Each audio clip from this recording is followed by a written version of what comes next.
Hi friends, welcome to Shamees kitchen. എല്ലാവർക്കും സുഖമാണല്ലോ. ഇന്നത്തെ നമ്മുടെ സ്പെഷ്യൽ എന്ന് പറയുന്നത് വളരെ രുചികരമായിട്ട് എന്നാൽ ഷഡവിടയും തയ്യാറാക്കി എടുക്കാൻ പറ്റുന്ന നല്ലൊരു എഗ് സാൻഡ്വിച്ചിൻ്റെ റെസിപ്പിയാണ് കേട്ടോ. സാൻഡ്വിച്ച് ഇഷ്ടമുള്ളവർക്കൊക്കെ നല്ല സൂപ്പറായിട്ട് ഇഷ്ടമാകുന്ന രുചിയിലാണ് നമ്മുടെ ഈ എഗ് സാൻഡ്വിച്ച് നമുക്ക് കിട്ടുന്നത്. അപ്പോൾ ഈ വീഡിയോ ഇഷ്ടമായാൽ ഇതൊന്ന് ലൈക്ക് ചെയ്യാനും കൂടെ തന്നെ സബ്സ്ക്രൈബ് ചെയ്യാനും ആ തൊട്ടടുത്ത് കാണുന്ന ബെല്ലൈക്കൻ്റെ ഓള് മറക്കാതെ കൂടെ ഒന്ന് പ്രസ് ചെയ്തേക്കണേ. എന്നാൽ ശരി, ഇതെങ്ങനെയാണ് തയ്യാറാക്കുന്നത് വേഗം ഒന്ന് കണ്ടു നോക്കാം. നമ്മുടെ എഗ് സാൻഡ്വിച്ച് തയ്യാറാക്കി എടുക്കാനായിട്ട് ഞാനിപ്പോൾ ഇതുപോലെ ഒരു 3 മുട്ട ഒന്ന് പുഴുങ്ങി എടുത്തിട്ടുണ്ട്. കുറച്ച് വെള്ളം ഒന്ന് തിളപ്പിച്ചിട്ട് അതിലേക്ക് മുട്ടയും ഒരല്പം ഉപ്പും കൂടി ചേർത്ത് ഒരു 10 മിനിറ്റ് ഒന്ന് തിളപ്പിച്ച് ഒന്ന് പുഴുങ്ങി എടുത്തിട്ടുള്ളതാണ്. ഇനി നമുക്ക് വേണ്ട എന്താണെന്ന് വെച്ചാൽ ഇത് നല്ലതുപോലെ തന്നെ ഒന്ന് ഉടച്ചെടുക്കണം. അപ്പോൾ അതിന് വേണ്ടിയിട്ട് ഇതുപോലെ ഒരു പൊട്ടറ്റോ സ്മാഷറോ അതല്ലാന്നുണ്ടെങ്കിൽ ഇതുപോലെ ഒരു ഹാൻഡ് വിസ്കോ വെച്ചിട്ട് നല്ല രീതിക്ക് നമുക്കൊന്ന് ഉടച്ചെടുക്കാം. ഈ ഒരു രീതിക്ക് നന്നായിട്ട് ഞാൻ ഇതെല്ലാം ഒന്ന് ഉടച്ചെടുത്തിട്ടുണ്ട്. ഇത്രയും ആയിക്കഴിഞ്ഞാൽ പിന്നെ ഇനി നമുക്ക് ഇതിലേക്ക് വേണ്ടതാണ് ഇതുപോലെ ഒരു 3 ടേബിൾ സ്പൂൺ അളവിൽ മയോനൈസും കൂടി നമുക്ക് ഇഷ്ടമുള്ള ഏത് മയോനൈസ് വേണമെങ്കിലും ഇതിലേക്ക് ചേർക്കാവുന്നതാണ്. അപ്പോൾ 1 മിനിറ്റിൽ തന്നെ മയോനൈസ് തയ്യാറാക്കുന്ന റെസിപ്പീസ് നമ്മുടെ ചാനലിൽ മുമ്പ് പോസ്റ്റ് ചെയ്തിട്ടുണ്ടായിരുന്നു. എഗ് മയോനൈസ് നമുക്ക് തയ്യാറാക്കാം, എഗ്ലെസ് മയോനൈസ് എടുക്കാം, അതുപോലെ തന്നെ വെജ് മയോനൈസ് തയ്യാറാക്കാം. ഇതിൻ്റെ ഒക്കെ ലിങ്ക് ഞാൻ ഡിസ്ക്രിപ്ഷൻ ബോക്സിൽ കൊടുത്തിരിക്കാം കേട്ടോ. അപ്പോൾ ആവശ്യമുള്ളവർക്ക് ആ ലിങ്കിൽ ക്ലിക്ക് ചെയ്ത് നിങ്ങൾക്ക് ഒന്ന് കണ്ടു നോക്കാവുന്നതാണ്. അപ്പോൾ ഞാനിതൊന്ന് ഈ ഒരു 3 ടേബിൾ സ്പൂൺ അളവിൽ മയോനൈസ് ഇതിലേക്ക് ചേർക്കുകയാണ്. മയനൈസും ചേർത്ത് കൊടുത്തു കഴിഞ്ഞാൽ പിന്നെ വേണ്ടത് ഒരു പകുതി സവാള, ഒരു മീഡിയം സൈസ് സവാളയുടെ പകുതി എടുത്തിട്ടുണ്ട്. എന്നിട്ട് ഇതുപോലെ ഒന്ന് പൊടിപൊടിയായിട്ടൊന്ന് അരിഞ്ഞെടുത്തിരിക്കുകയാണ്. ആ സവാള നമുക്ക് ഇതിലേക്ക് ചേർക്കാം. കൂടെ തന്നെ ചെറിയൊരു പീസ് അളവിൽ ക്യാപ്സിക്കം ഒന്ന് ചെറുതായിട്ട് അരിഞ്ഞെടുത്തിട്ടുണ്ട്, അതും കൂടി ചേർക്കാവുന്നതാണ്. ഇനി നമുക്കിതിലേക്ക് വേണ്ടത് വെളുത്തുള്ളി അല്ലിയാണ്. 1 ടീസ്പൂൺ അളവിലാണ് കേട്ടോ വെളുത്തുള്ളി അല്ലി എടുത്തിട്ടുള്ളത്. നല്ല ഫ്രഷ് ആയിട്ടുള്ള വെളുത്തുള്ളി അല്ലി ഇതുപോലെ ഒന്ന് ചെറുതായിട്ടൊന്ന് അരിഞ്ഞിട്ട് വേണം ചേർക്കാനായിട്ട്. വെളുത്തുള്ളിയുടെ പേസ്റ്റ് ചേർക്കരുത്. ഇനി നമുക്കിതിലേക്ക് വേണ്ടത് ഒരു 1/4 ടീസ്പൂൺ അളവിൽ കുരുമുളക് പൊടിച്ചതും കൂടിയാണ്. അതുപോലെ തന്നെ ഒരു 1/2 ടീസ്പൂൺ അളവിൽ നമുക്കിതിലേക്ക് ചില്ലി ഫ്ലേക്സും കൂടി ചേർത്ത് കൊടുക്കാവുന്നതാണ്. നമ്മുടെ എരിവിനനുസരിച്ചിട്ടുള്ള ചില്ലി ഫ്ലേക്സ് ചേർക്കാവുന്നതാണ്. ഇനി വേണ്ടത് ഒരു 2 പിഞ്ച് അളവിൽ മാത്രം ഉപ്പും കൂടി.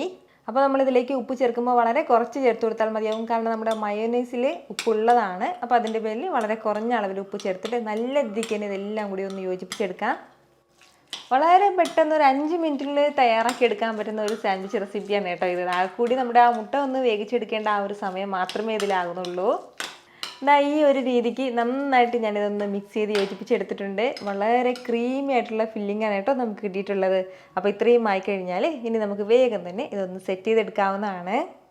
ഞാനിപ്പോൾ ഇതുപോലെ ഒരു ബ്രെഡിൻ്റെ സ്ലൈസ് എടുത്തിട്ടുണ്ട്. അപ്പോൾ നമുക്ക് ഇഷ്ടമുള്ള ഏത് ബ്രെഡ് വേണമെങ്കിലും എടുക്കാവുന്നതാണ്. വീറ്റ് ബ്രെഡോ അതല്ലാന്നുണ്ടെങ്കിൽ നോർമൽ ബ്രെഡോ സ്വീറ്റ് ബ്രെഡോ ഏത് വേണമെങ്കിലും എടുക്കാം കേട്ടോ. ആ ബ്രെഡിലേക്ക് നമ്മുടെ ഈ ഫില്ലിംഗ് വെച്ച് കൊടുക്കാവുന്നതാണ്. നമുക്ക് ആവശ്യമുള്ള അത്രയും ഫില്ലിംഗ് വെച്ച് കൊടുക്കാം. ഒരുപാട് ഓവർ ആകണ്ട, തീരെ കുറഞ്ഞും പോകണ്ട. ഞാനിപ്പോൾ ഇതുപോലെ നമ്മുടെ ഫില്ലിംഗ് എല്ലാം ഒന്ന് വെച്ച് കൊടുത്തിട്ടുണ്ട്. നമ്മുടെ ആവശ്യത്തിനനുസരിച്ചിട്ടുള്ള ഫില്ലിംഗ് വെച്ച് കൊടുക്കാം. ഇനി നമുക്ക് മറ്റൊരു ബ്രെഡ് ഉണ്ട്, ഇതൊന്ന് കവർ ചെയ്യേണ്ടതായിട്ടുണ്ട്. അപ്പോൾ ആ ബ്രെഡിന് മുകളിലേക്ക് നമുക്ക് ഒരല്പം ടൊമാറ്റോ സോസ് ഒന്ന് പതുക്കെ ഒന്ന് സ്പ്രെഡ് ചെയ്ത് കൊടുക്കാം. ടൊമാറ്റോ സോസ് വീട്ടിൽ തയ്യാറാക്കുന്ന റെസിപ്പി ഞാൻ മുമ്പ് പോസ്റ്റ് ചെയ്തിട്ടുണ്ടായിരുന്നു. അപ്പോൾ അത് ആവശ്യമുള്ളവർ ആ ലിങ്ക് ഞാൻ ഡിസ്ക്രിപ്ഷൻ ബോക്സിൽ കൊടുത്തിരിക്കാം. ഇതുപോലെ നമ്മുടെ ടൊമാറ്റോ സോസ് എല്ലാം ഒന്ന് സ്പ്രെഡ് ചെയ്ത് കഴിഞ്ഞാൽ ഇനി നമുക്ക് ഈ ഒരു ബ്രെഡ് കൊണ്ട് ഇതൊന്ന് കവർ ചെയ്ത് കൊടുക്കാവുന്നതാണ്. ഇനി ഇതൊന്ന് ലൈറ്റായിട്ട് മാത്രം ഒന്ന് പ്രസ് ചെയ്ത് കൊടുക്കാം.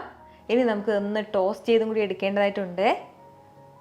ഇതൊന്ന് ടോസ്റ്റ് ചെയ്ത് എടുക്കാൻ വേണ്ടിയിട്ട് ഞാനിപ്പോൾ ഇതുപോലെ ഒരു തവ ഒന്ന് അടുപ്പത്തേക്ക് വെച്ചിട്ടുണ്ട്. ഏത് തവ വേണമെങ്കിലും എടുക്കാവുന്നതാണ്. ദോശ തവയോ അതല്ലാന്നുണ്ടെങ്കിൽ ഇതുപോലൊരു ഗ്രില്ലിംഗ് തവയോ ഏത് വേണമെങ്കിലും എടുക്കാവുന്നതാണ്. എന്നിട്ട് നമുക്ക് ഇതിലേക്ക് ഒരു അല്പം ബട്ടർ ഒന്ന് പുരട്ടി കൊടുക്കാം. ആ ബട്ടറിൻ്റെ മുകളിലായിട്ട് നമ്മുടെ ഈ ബ്രെഡ് വെച്ച് കൊടുക്കാവുന്നതാണ്. പ്രത്യേകം ശ്രദ്ധിക്കേണ്ടത് ഫ്ലെയിം നന്നായിട്ടിരുന്ന് കുറച്ച് വെച്ചിട്ടുണ്ടായിരിക്കണം കേട്ടോ. ഒരുപാട് ഫ്ലെയിം കൂട്ടി വെക്കാൻ വേണ്ടി നിൽക്കരുത്. നല്ല കുറഞ്ഞ ഫ്ലെയിമിൽ ഇട്ടിട്ട് നമുക്കൊന്ന് ടോസ്റ്റ് ചെയ്തെടുക്കാവുന്നതാണ്. ഒരു സൈഡ് നന്നായിട്ടൊന്ന് മൊരിഞ്ഞ് കഴിഞ്ഞാൽ ഇനി നമുക്ക് വേണ്ടത് ഇതിന് മുകളിലേക്കും കൂടി ഒരല്പം ബട്ടർ ഒന്ന് പുരട്ടി കൊടുക്കാം. ഇനിയിപ്പോൾ നമുക്ക് ഇതിന് മുകളിലേക്ക് ബട്ടർ യൂസ് ചെയ്യാൻ താല്പര്യമില്ലാത്തവരാണെന്നുണ്ടെങ്കിൽ അത് നമുക്ക് സ്കിപ്പ് ചെയ്യാവുന്നതാണ്. 2 സൈഡ് നന്നായിട്ടിരുന്ന് ടോസ്റ്റ് ആയി കഴിഞ്ഞാൽ പിന്നെ നമുക്കിത് എടുക്കാവുന്നതാണ്. ഇതുപോലെ തന്നെ ഒരു സാൻഡ്വിച്ചും കൂടി ചെയ്തെടുക്കാനുള്ള ഫില്ലിങ് ബാക്കിയുണ്ട്. അപ്പോൾ ആ ഒരു സാൻഡ്വിച്ചും കൂടി നമുക്ക് തയ്യാറാക്കി എടുക്കാവുന്നതാണ്.